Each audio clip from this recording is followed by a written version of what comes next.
이 시간 우리에게 주신 하나님 말씀은 갈라디아서 4장 4절 말씀입니다. 신약성경 306면에 있습니다. 갈라디아서 4장 4절입니다. 306면에 있습니다. 한 절인데요. 우리 한 목소리로 봉독하도록 하겠습니다. 갈라디아서 4장 4절입니다. 신약성경 306면에 있습니다. 한 목소리로 봉독하겠습니다. 때가 참에 하나님이 그 아들을 보내사 여자에게서 나게 하시고 율법 아래에 나게 하신 것은 아멘. 네, 우리 옆에 계신 분하고 한번 인사 나누겠습니다. 참 잘 오셨습니다. 네, 한 번 더 인사할까요? 은혜 받고 돌아갑시다. 네, 우리가 지난번에 구약의 파노라마에 대해서 이렇게 쭉 살펴보았는데 이제 오늘부터 신약의 파노라마에 대해서 살펴보고자 합니다. 신약의 파노라마 하기 전에 제가 그림을 한 장 한번 보면서 시작을 하겠습니다. 이 신약에 나오는 한 사건에 대한 그림인데 한번 보십시오. 저 그림이 뭔지 한번 잘 보세요. 자, 저게 뭘까요? 네, 독수리 그림이 나왔어요. 자, 신약의 한 사건에 대한 그림이에요. 그 정도 힌트를 드립니다. 자, 그 다음 뭐 같아요? 저것은 낙타? 네, 낙타 같습니다. 낙타. 독수리도 나오고 낙타 그림도 나왔어요. 임 장로님 아셔요? 저 손든 줄 아셨어요. 네, 임 장로님 갑자기 이렇게 하시길래 제가 지금까지 두 번째의 답을 하신 분 한 분도 못 봤거든요. 임 장로님이 하셨으면 제가 뭐 선물이라도 하나 드려야 되나 했는데 아직 모르죠? 자, 두 번째 동물까지 나왔는데 뭐 같은지 잘 모르겠어요? 자, 돼지도 나왔어요. 독수리도 나오고 낙타도 나오고 돼지도 나왔어요. 어디에, 성경 어디에 이런 사건이 나와요? 한 번 더 보여드릴까요? 네, 선인장. 이건 뭐 별 상관없는 것 같긴 한데, 자, 그 다음에 또 하나 보겠습니다. 누구 같아요? 사람인데 베드로입니다. 베드로. 지금 베드로가 환상 중에 저걸 지금 보고 있는 것 같아요. 뭐예요? 이 정도면 그래도 좀 아실 것 같은데. 자, 뭐 같아요? 예.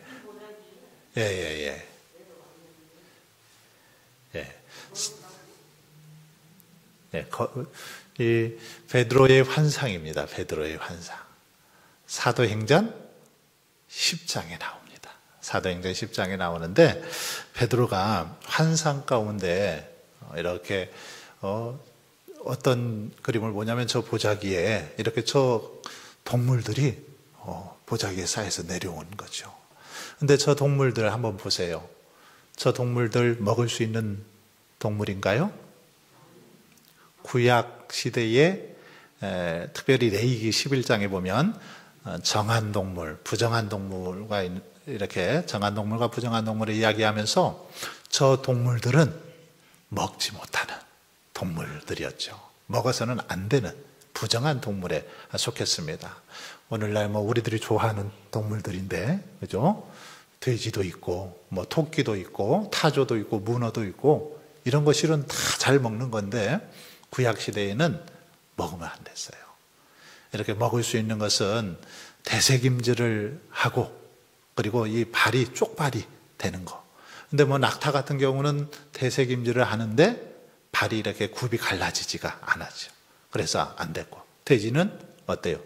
굽은 갈라졌지만 되새김질을 못하고, 토끼도 이렇게 되새김질은 하지만 굽이 갈라지지 않아서 못 먹고, 뭐 이런 것들이에요. 독수리나 타조 이런 거 먹을 수 없는 그런 건데, 이게 사도행전 10장에 나오는 베드로의 환상입니다. 그림을 이렇게 조각조각 보시니까 잘 모르죠. 근데 저 그림 이렇게 이제 보니까 성경에 저런 이야기 나오는 건 알고 계시죠? 어디에 나오는지는 잘 몰랐어도 그러더라는 거죠. 조각조각 하나씩 볼 때는 답답하지만 저게 저렇게 딱 이제 한 그림으로 나오니까 저 그림, 사도행전에 나오는 그림, 그렇게 알 수 있더라는 것입니다. 제가 이 신약의 파노라마를 하는 이유가 여기 있어요. 뭐냐면 우리가 여러분들이 신약 성경의 사건 하나 이것은 잘 알아요. 그죠? 목사님이 설교 때마다 이런 사건 저런 사건 다 얘기하니까 설교하시니까 잘 알죠. 많이 들어봤어요. 여기서도 들어보고 저기서도 들어보고 신앙생활 그동안 몇십 년 하신 분들은 다 한 번쯤은 들어본 이야기입니다. 안 들어본 이야기 없을 거예요. 그죠? 성경 안에 있는 이야기들 하니까 다 들어보셨죠. 그런데 문제는 뭡니까? 이 말씀들이 이게 잘 꿰어져야 되는데 이 퍼즐처럼 그 조각조각들이 잘 맞춰져야 되는데 맞춰져 있지 않으니까 헷갈리기도 하고 이해가 되지 않기도 하더라는 거죠. 알고는 있는데 이 퍼즐 조각이 딱 맞춰져서 한 그림이 딱 되면은 성경 전체가 한눈에 들어오는데 그게 안 되니까 성경을 읽어도 말씀을 들어도 잘 이해가 되지 않더라는 거죠. 그래서 이 신약의 파노라마 속의 시간에는 뭘 하냐면 신약 전체의 흐름을 이렇게 한번 연대순으로 정리를 해보려고 합니다. 예수님의 일대기를 연대순으로 예수님께서 제일 먼저 어떤 일을 하셨는지부터 부활 승천하시기까지 예수님의 이 일생을 연대기 순에 맞춰서 그렇게 한번 정리를 해보고자 합니다. 그리고 신약의 각 지명들, 여러 사건들 이런 것들을 살펴보면서 신약 성경 전체의 내용을 좀 머릿속에 일목요연하게 정리하는 그런 시간을 갖는데 바로 이 신약의 파노라마 목적이 있습니다. 자, 신약을 보시면 먼저 신약 성경에 이렇게 구조를 한번 보겠습니다. 신약 성경의 구조. 구약 성경 기억나십니까? 양쪽에 냉장고가 있었죠. 구약 성경은 역사서 냉장고, 선지서 냉장고, 가운데 위에는 시가서, 전자레인지가 있었다. 그렇게 얘기를 했었는데 신약 성경은 집과 같은 구조로 되어 있어요. 집과 같은 구조. 그래서 이 바닥은 그 역사서라고 합니다. 이 기초가 되는 거죠. 이 역사서는 총 몇 권으로 되어 있을까요? 5권으로 되어 있습니다. 사복음서가 역사서에 해당이 되죠. 예수님의 그 일대기, 역사에 대한 기록이니까 사복음서이면서도 역사서에 해당이 됩니다. 그리고 또 사도행전도 사도들의 그 행전에 대한 기록이죠. 그러니까 역사서입니다. 사복음서와 사도행전 이것을 역사서라고 합니다. 자, 그리고 이 왼쪽 기둥이 있는데 이 기둥은 바울 서신입니다. 바울이 총 신약 성경에 13권의 책을 이렇게 썼죠. 그 중에 교회 서신이 있습니다. 바울 서신 가운데 교회 서신 몇 권일까요? 9권입니다. 9권. 교회 서신은 바울이 교회들에게 쓴 편지가 교회 서신이에요. 그래서 교회 이름이 다 들어가죠. 고린도 교회, 로마 교회, 빌립보 교회, 데살로니가 교회의 교인들에게 쓴 편지. 이게 뭐라고요? 교회 서신. 바울의 교회 서신입니다. 9권이죠. 그리고 왼쪽 기둥이 있는데 이것은 바울이 쓴 서신이 아니죠. 바울 서신 외에 나머지 서신인데 이것은 일반 서신이라고 해요. 일반 서신인데 이 일반 서신의 특징은 뭐냐면 바울이 쓴 서신 가운데 이렇게 교회 서신 같은 경우는 교회 이름이 들어가 있어요. 그런데 이 일반 서신은 일반인들, 유대인 신자들, 일반 성도에게 보내는 그 서신의 특징이 있습니다. 그렇기 때문에 이 서신은 사람 이름이 들어가요. 예를 들면 베드로 전후서, 유다서, 요한계시록 이런 것들은 일반 서신에 해당이 된다는 거죠. 일반 서신이 총 몇 권일까요? 역시 9권입니다. 여기에 일반 서신에는 히브리서도 들어가는데 히브리서 같은 경우는 저자 미상으로 정확히 저자가 누구인지 잘 알 수 없습니다. 자, 그렇게 해서 양쪽 기둥, 한쪽에는 바울 서신 가운데 교회 서신, 그리고 일반 서신 9권. 바닥이 몇 권? 5권. 그리고 집에 지붕이죠. 지붕은 바울 서신이 아까 바울이 13권에 썼다고 했잖아요. 아까 9권 했으니까 그러면 위에가 몇 권일까요? 4권. 바울이 쓴 4권의 서신이 있는데 이것을 목회 서신이라고 합니다. 바울이 이것은 목회자에게 쓴 서신이죠. 어떤 게 있을까요? 디모데 전후서, 디도서, 빌레몬서, 목회 서신 4권이 있습니다. 자, 그렇게 해서 신약 성경은 이 역사서라는 중앙 고속도로를 달릴 겁니다. 구약에서도 역사서를 중심으로 쭉 모션들을 우리가 해봤잖아요. 신약도 역시 마찬가지입니다. 역사서를 중심으로 이제 바울 서신과 일반 서신에 대해서 살펴보겠습니다. 저 그림은 뭐냐면 여러분들이 교재는 자 여기부터 한번 보고 넘어가겠습니다. 이게 이제 아까 설명했던 건데 제일 밑에가 뭐라고요? 제일 밑에가 기초. 기초가 뭐예요? 기초가 무슨 서? 역사서. 따라서 해볼까요? 역사서. 역사서가 몇 권이에요? 5권. 그리고 왼쪽 기둥이 뭡니까? 데살로니가 로마서부터 이렇게 올라가면 로마서, 고린도전후, 갈라디아서, 에베소서, 빌립보서, 골로새서, 데살로니가 전후서까지. 바울 서신 가운데 교회 서신. 바울이 교회들에게 쓴 편지. 몇 권이에요? 9권. 자, 그리고요, 오른쪽에는 히브리서, 야고보서, 베드로전후, 요한 1, 2, 3, 유다서, 요한 계시록까지. 이것은 일반 서신. 몇 권이에요? 9권.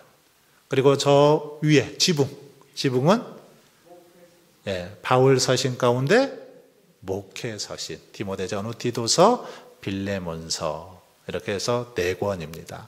9권, 밑에 5권, 지붕 4권. 5, 4 합치면 몇이에요? 9이죠? 여기도 9, 여기도 9, 위, 아래 합치면 9. 총 몇 권일까요? 27권. 신약 성경이 그래서 총 27권입니다. 신약의 구조입니다. 이것만 여러분들이 좀 잘 알고 있어도 이 성경이 어디에 해당이 되는구나. 복음서와 이렇게 사도행전은 역사서구나. 복음서도 조금 더 이렇게 구체적으로 나누면은 마태, 마가, 누가 이 세 복음서를 공관복음이라고 해요. 공관복음. 공통적인 관점을 가지고 성경을 썼다. 그래서 공관이라고 합니다. 여기에는 서로 이렇게 공통된 내용들이 마태, 마가, 누가에는 많이 나옵니다. 반면에 요한복음은 공관복음에 이렇게 속하지 않고 따로 분류가 되는데 요한복음은 굉장히 좀 이렇게 특별하죠.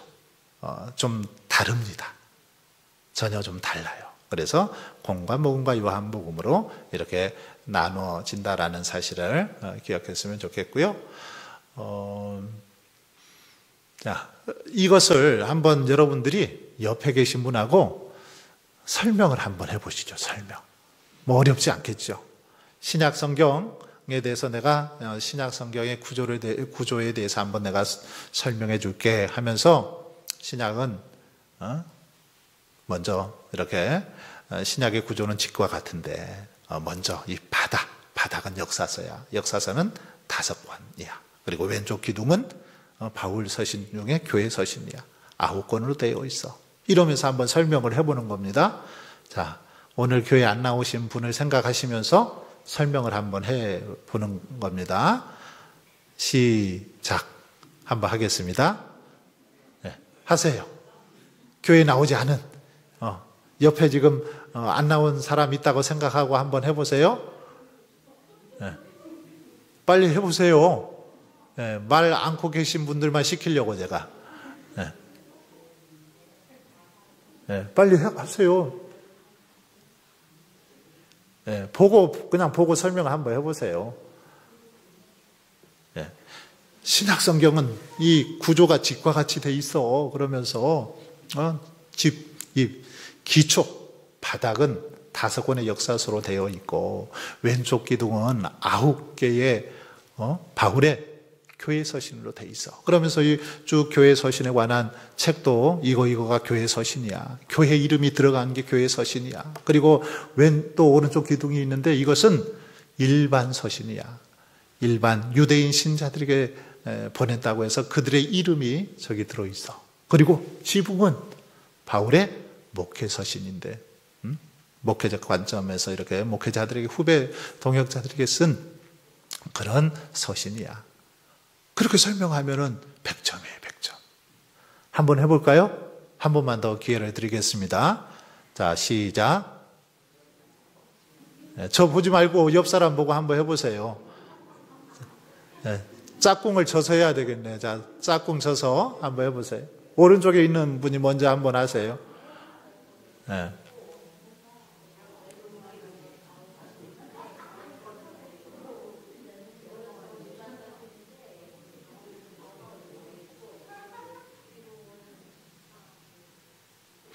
벌써 끝났어요?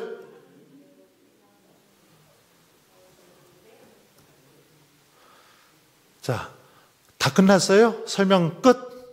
되게 빠르시네, 설명이. 네. 어쨌든 머릿속에 잘 집어넣으세요. 이 신약 총 몇 권이에요? 27권. 네, 27권입니다. 넘어가겠습니다. 이거 세미나 목표도 그냥 잠깐만 보면 신약 성경에 나타난 주요 인물, 장소, 사건들을 알아보고요.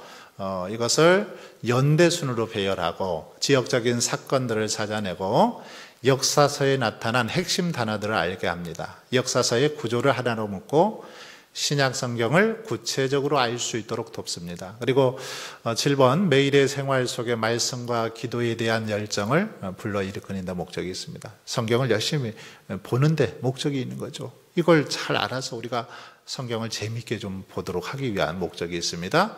8번 신약 성경으로부터 삶의 변화를 일으키는 적용 부분을 이해하는 데 목적이 있습니다.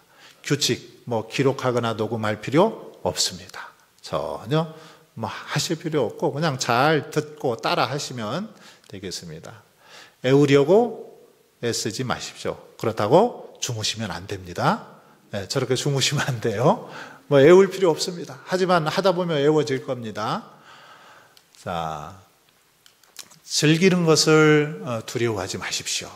예, 즐기십시오. 저 앞에 두 분처럼 그냥 딱 얼어가지고 아주 경건한 그렇게 있지 마시고 즐기면서 편안한 마음으로 말씀을 들으면 좋겠습니다. 자, 오랫동안 기억에 남게 해드리겠습니다. 자, 시작해 보겠습니다. 자, 이게 무슨 그림일까요? 이 400년 침묵기에 관한 그런 그림인데 십자가가 있는 게 누구예요? 예수님이시겠죠. 그리고 이쪽에 별을 가지고 있는 사람이 누구일까요? 구약의 말라기 선지자. 이 그림입니다. 이 세미나에는 보너스가 있어요. 보너스. 그게 뭐냐면 오늘 이 시간에 배우는 내용이죠. 그것을 우리는 400년 침묵기라고 합니다. 400년 침묵기. 하나님께서는 이 400년의 침묵기를 두셨어요. 400년 침묵기. 이게 구약과 신약 사이에 400년의 침묵기가 있는데 하나님께서 말라기 선지자에게 마지막으로 그 하나님의 말씀을 하시죠. 그러시고 난 다음에 세례 요한이 이 땅에 태어날 때까지 말씀을 하시지 않았어요.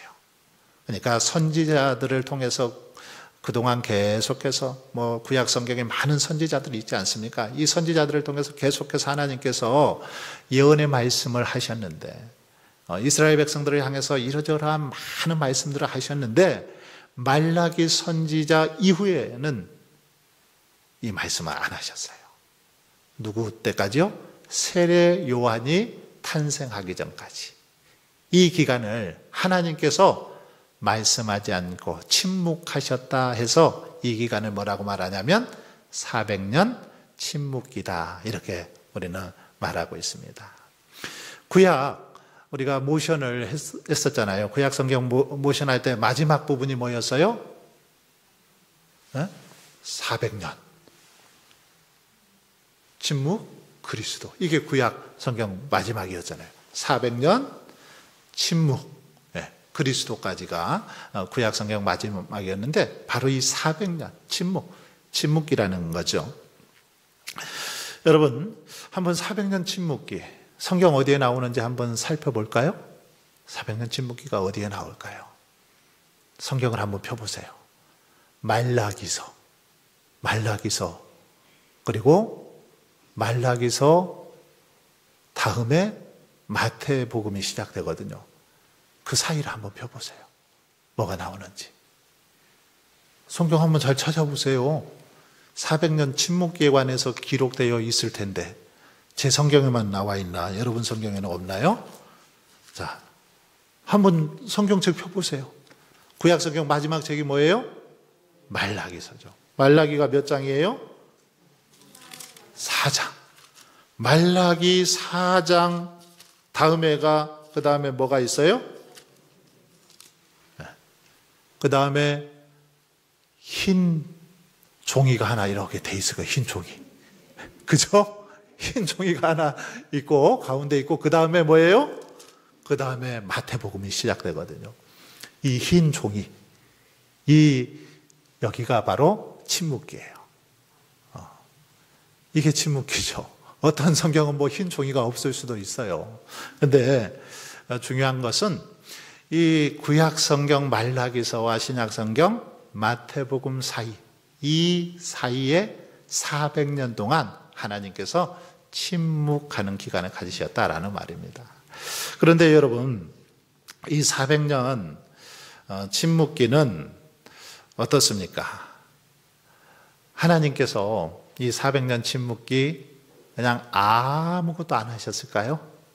아무것도 안 하셨을까요? 침묵하셨으니까 아무것도 역사하지 않으셨을까요? 그렇지는 않죠.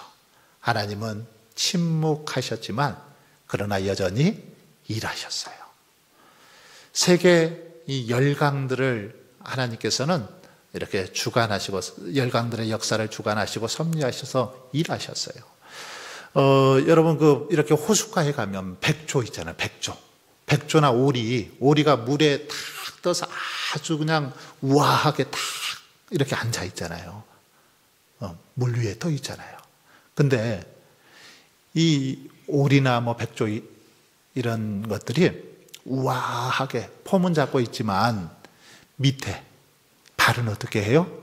발은 막 이렇게 굴리고 있어요. 발은. 겉으로는 아주 평안해 보이는데 우아한데 밑에서 열심히 발을 굴리면서 이렇게 앞으로 가기도 하고 뒤로 가기도 하는 거죠. 하나님께서 침묵하시는 것 같았지만 그 속에서도 하나님께서 여전히 일하고 역사하셨다라는 것을 알 수 있습니다.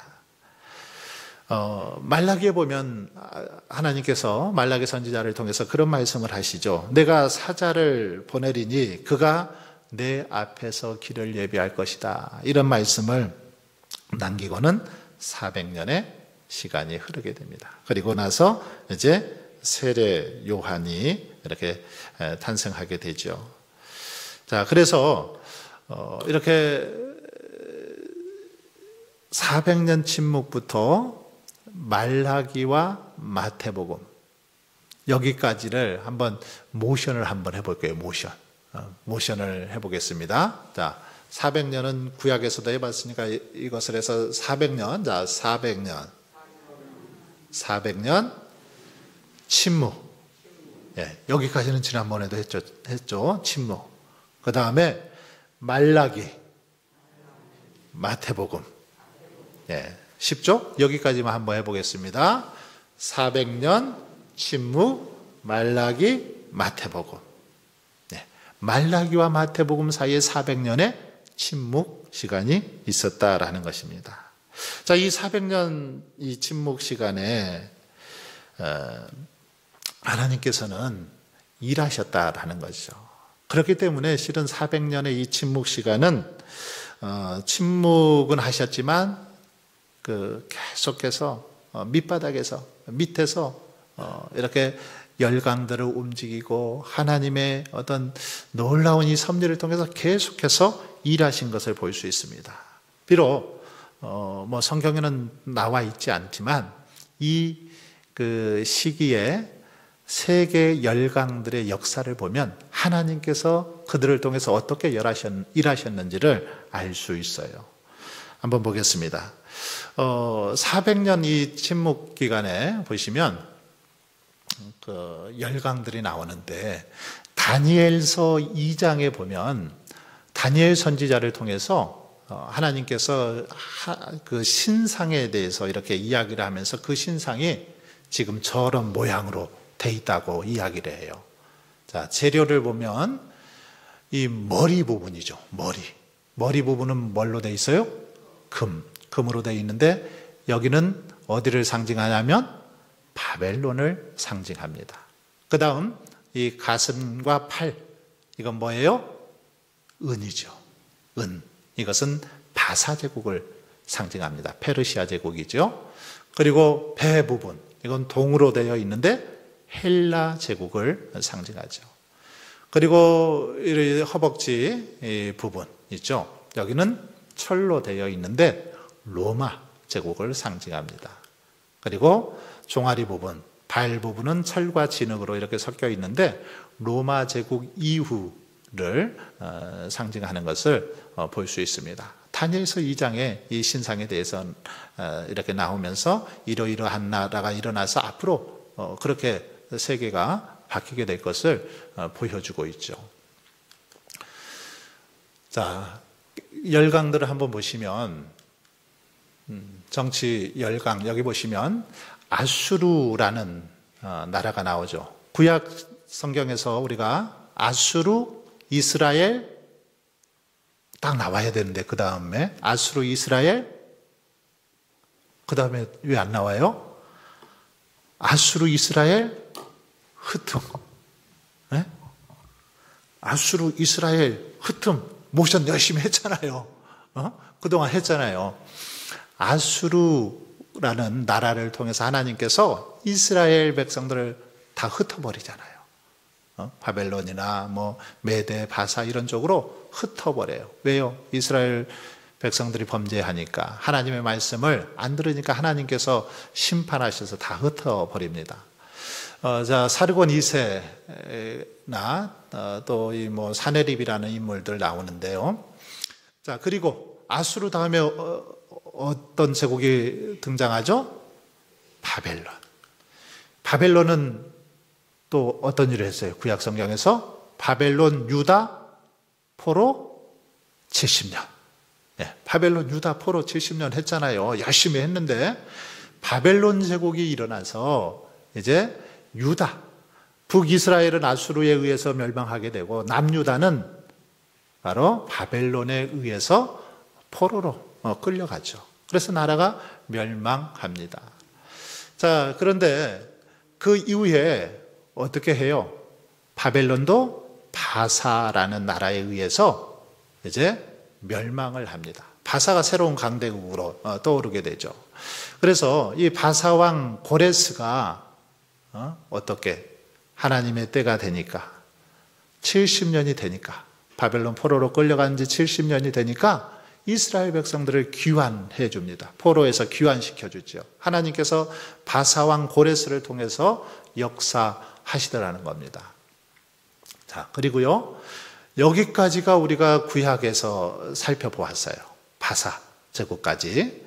그런데 이제 바사 제국도 헬라라는 나라가 등장하면서 헬라에 의해서 또 바사 제국도 정복이 되는 것을 볼 수 있습니다. 이 헬라는 이 바사를 무너뜨렸는데 특별히 헬라는 이렇게 그 나라를 정복하면서 무슨 일을 많이 했냐면 정복할 때마다 그 지역에 학교를 많이 세웠습니다. 학교를 세운 이유는 뭘까요? 학교를 세워서 언어를 가르쳤어요. 자기 나라 말, 헬라 말을 가르쳤습니다. 그래서 뭐 아시아, 아프리카, 유럽에 걸쳐서 이 3대륙의 그 당시 공용어가 헬라어가 되도록 그렇게 헬라어 교육을 많이 시키죠. 이 헬라의 알렉산더 이 대왕은 특별히 이렇게 이스라엘에는 굉장히 호의적인 사람이었습니다. 그래서 이스라엘 백성들한테 잘해줬어요. 근데 알렉산더 대왕이 물러가고 안티오쿠스 에피파네스라는 갑자기 막 귀를 싹 지나가는 아주 어려운 단어가 나왔는데 안티오쿠스 에피파네스라는 사람이 등장하면서 이 사람은 유대인들을 굉장히 싫어했습니다. 그래가지고 유대인들이 막 할례 받는 것도 싫어하고 유대인들이 성전에서 예배 드리는 것도 싫어했어요. 그래가지고 유대인들에게 막 모욕을 주기 위해서 그들이 싫어하는 아까 돼지 있잖아요. 돼지. 이 돼지를 잡아가지고 막 돼지 피를 성전에다 뿌려버렸어요. 모이지 못하게. 그러니까 아주 유대인들을 경멸하고 유대인들에게는 정말 못된 사람이 안티오쿠스 에피파네스라는 사람입니다. 하도 유대인들을 괴롭히니까 어때요? 가만히 있지 못하죠. 지렁이도 밟으면 꿈틀거린다고 유대인들 중에서 이 망치라는 이름의 뜻을 가진 망치, 이 망치라는 이름의 뜻을 가진 이 마카비라는 사람이 쿠데타를 일으킵니다. 혁명을 일으켜요. 안티오쿠스 에피파네스 저 행동 그냥 보고만 있을 수 없었던 거죠. 그래서 혁명을 일으켜서 비록 나라를 되찾지는 못하지만 이 일로 인해서 이스라엘이 독립을 이렇게 하게 됩니다. 그렇게 해서 이스라엘이 독립이 되면서 이제 이스라엘은 소망을 갖게 되죠. 우리들도 하루속히 이제 참 독립이 돼서 우리나라를 좀 땅을 차지해서 자유하면서 좀 살았으면 좋겠다. 그래서 속히 자기 나라에 하나님께서 보내주시겠다는 좀 메시아가 오셨으면 좋겠다 하는 소망을 가지고 그렇게 살아가는 걸 볼 수 있고요. 자, 로마는 이제 이렇게 헬라를 또 로마가 지배를 하게 되죠. 그러면서 로마의 지배 아래 이스라엘은 다시 이렇게 속국이 되는 것을 볼 수 있습니다. 이 열강들인데 하나님께서는 이 400년 이 침묵기 기간에 이 열강들을 통해서 복음이 전파되고 하나님의 나라가 확장되는데 이들을 잘 사용하시는 걸 볼 수 있어요. 자, 저기 한번 보십시오. 열강. 해가지고 헬라, 이스라엘, 로마인데 복음의 진보에 대한 기여도 보면은 헬라는 아까 언어, 이 언어를 통해서 복음을 전파하는데 기여를 했다라는 겁니다. 그들이 가는 곳곳마다 막 학교를 만들고 언어 교육을 열심히 했는데 그 언어 때문에 복음이 전파되는데 큰 효과를 볼 수 있었다라는 거죠. 당시 헬라어가 이렇게 세계 공용어가 되면서 그 당시 구약 성경은 뭘로 되어 있었습니까? 히브리어로 되어 있었죠. 근데 히브리어는 너무 어려우니까 읽을 수가 없습니다.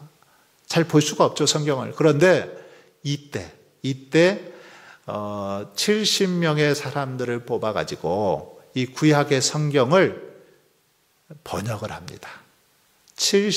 그래서 이걸 헬라어 번역 70인역이라고 하는데 70인이 헬라어 번역을 해서 성경을 쉽게 볼 수 있도록 하는 일도 이때 하게 되죠. 자, 그리고요, 이스라엘은 메시아에 대한 간절한 소망이 있었습니다. 하루속히 메시아가 이 땅에 오셔서 제발 우리 이렇게 그동안 계속 이리 치이고 저리 치이고 여기서 포로 생활 저기서 포로 생활 수없이 그동안 오랜 고생만 했는데 오랫동안 고생했는데 속히 이 땅에 메시아가 오셔서 우리를 자유케 해 주셨으면 좋겠다 하는 간절한 소망과 기대가 있었다라는 거죠. 그런데 이 소망, 이 기대심에 바로 하나님께서 그 기대감을 가지고 있는 이스라엘에 메시아를 보내주시는 걸 볼 수 있고요. 자, 로마는 어떻습니까? 이들은 나라를 정복할 때마다 뭘 했냐면 도로를 냈어요. 도로를 쭉 내가지고 자기들 어떻습니까? 좋은 자원 같은 것은 다 그 도로로 싣고 가고 또 도로를 잘 내야 전쟁에 나갈 때도 막 빨리 그 나라에 쳐들어가서 싸울 수도 있고 하니까 도로 내는 것을 싸움에서 이기고 돌아오면 도로 내고 또 뭐 하고 나면 도로 내고 계속 이렇게 도로 내는 일을 로마 사람들은 합니다. 그래서 그런 말 있잖아요. 모든 길은 로마로 통한다. 들어보셨죠? 이게 여기서 나온 거예요. 모든 길은 로마로 통할 정도로 로마는 도로망을 아주 잘 이렇게 뚫어놨다라는 것입니다. 자, 그런데요, 1세기의 결과 한번 보십시오. 이제 예수님께서 오셔서 저렇게 헬라나 이스라엘이나 로마인들이 그동안 해놓았던 이것을 통해서 예수님께서는 복음을 힘있게 증거하는 걸 볼 수 있습니다. 먼저 헬라를 보시면 3대륙에 걸쳐서 의사소통이 아주 용이하게 했습니다. 아시아, 아프리카, 유럽 지역에 걸쳐서 헬라어만 하면 이제는 다 통하는 거예요. 그러니까 복음을 전할 때 헬라어로 가서 복음 전하면은 되더라는 겁니다. 이렇게 해놓으셨다라는 것이죠.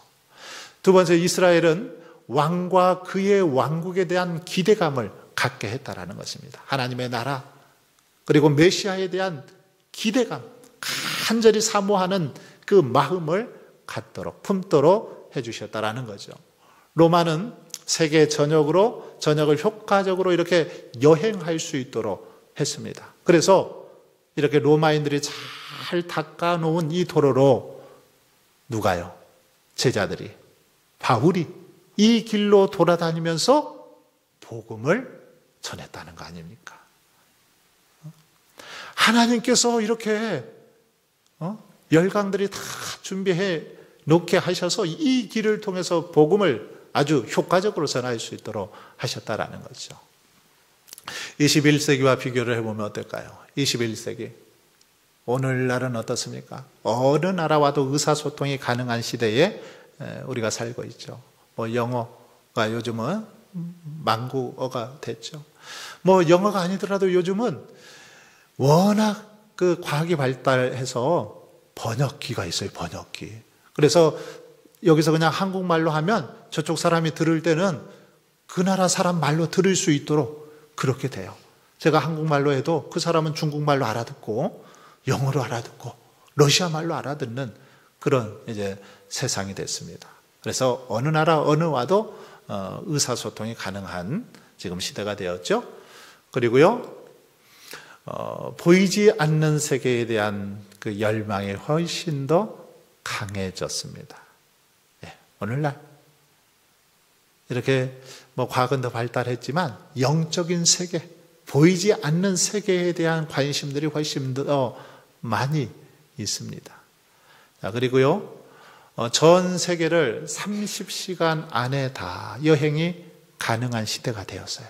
비행기를 타고 우리나라에서 반대편까지 가는데 뭐 25시간에서 한 30시간 아니면 세계 어느 나라라도 다 갈 수 있는 그런 시대 속에 우리가 살고 있습니다.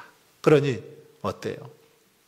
훨씬 더 복음을 힘있게 전할 수 있는 시대가 되었다라는 것이죠. 자, 그래서 우리가 오늘 그 모션을 하나 더 하겠는데요.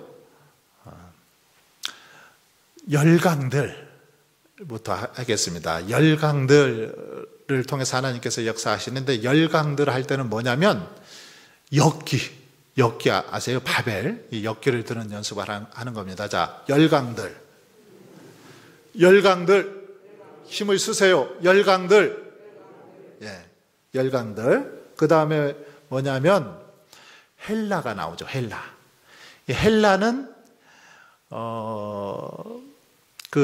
이렇게 생각하는 그 조각상 있죠. 로댕 아세요? 로댕이 이렇게 딱 손잡고 있는 거 보셨어요? 예, 자, 헬라. 예, 딱 턱을 개고 헬라. 그 다음에 헬라는 뭘로 복음 전하는데 이렇게 하나님께서 역사하셨다고요? 언어. 자, 언어. 예, 헬라, 언어. 한번 여기까지 해볼까요? 열강들, 헬라, 언어. 그 다음에 이스라엘은 지난번 유대인 할 때 이 머리를 이렇게 댔어요. 그때 유대인이 머리를 댄 이유가 뭐라고 했어요? 제가 설명해 드렸는데, 유대인들이 쓰는 이 빵떡 모자가 있는데 그 모자, 이게 유대인을 상징한다고 했는데 이스라엘 할 때 그렇게 하는 겁니다. 자, 이스라엘, 빵떡 모자를 생각하는 거예요. 이스라엘. 자, 소망. 네, 하나님 나라에 대한 소망, 메시아에 대한 소망입니다. 자, 이스라엘, 소망. 그 다음에 로마죠. 로마는, 로마 군인들이 어떻게 인사하는 줄 아세요? 로마 군인들이 이 가슴에다가 이 주먹을 쥐고 가슴에다가 이렇게 치면서 인사하거든요. 자, 로마는 뭐요? 길. 자, 길. 자, 로마, 길. 자, 여기까지. 오늘은 여기까지만 한번 해보겠습니다. 헬라부터 한번 할까요? 헬라, 언어. 이스라엘, 소망. 로마, 길. 자, 앞에서부터 하겠습니다. 시작. 400년 침묵. 말라기, 마태복음. 헬라, 뭐가 빠졌네. 뭐가 빠졌어요? 열강들. 자, 열강들, 헬라, 언어, 이스라엘, 소망, 로마, 길. 한 번만 더 해볼까요? 시작. 400년, 침묵, 말라기, 마태복음, 열강들, 헬라, 언어, 이스라엘, 소망, 로마, 길. 예. 이 단어도 좀 잘 외우시고, 제가 단어와 함께 설명했던 내용들을 머릿속에 좀 잘 이렇게 기억하시면 이해가 바르겠죠. 여기까지 한 번만 옆에 계신 분하고 짝을 나눠서 해보겠습니다. 자, 쉽죠? 400년부터 한번 하겠습니다. 시작.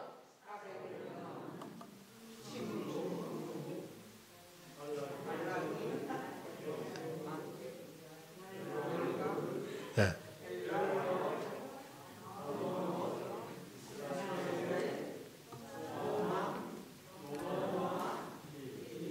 예, 잘 하셨어요.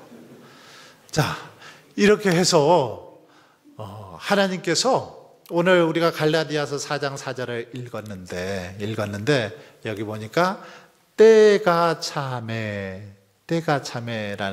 단어가 나오죠.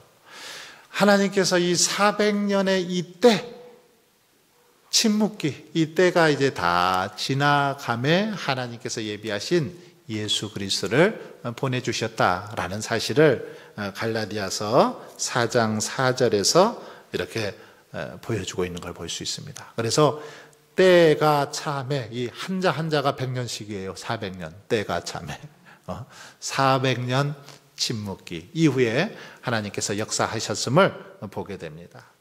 이 침묵기는 특별히 여러분, 하나님께서는 침묵하고 계시는 것 같지만, 응답하지 않으시고 일하시지 않은 것 같지만 어때요?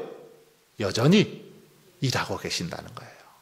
여전히 역사하고 계신다는 사실을 우리에게 보여주죠. 그 상황 속에서도 하나님께서는 열강들을 통해서도 역사하시고 누군가를 통해서 하나님의 뜻을 그렇게 이루어 가시고 만들어 가시더라는 거죠. 그러니 여러분, 하나님께서 응답하시지 않는 것 같다고, 침묵하시는 것 같다고 하더라도 실망하지 말라는 겁니다. 실망하지 않아야 됩니다. 그 시간에도 하나님께서 역사하심을 믿으시고 믿음으로 온전히 정말 하나님의 때를 기다리고 또 인내할 수 있기를 바랍니다.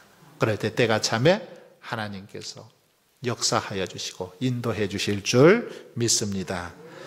우리 다 함께 찬송가 176장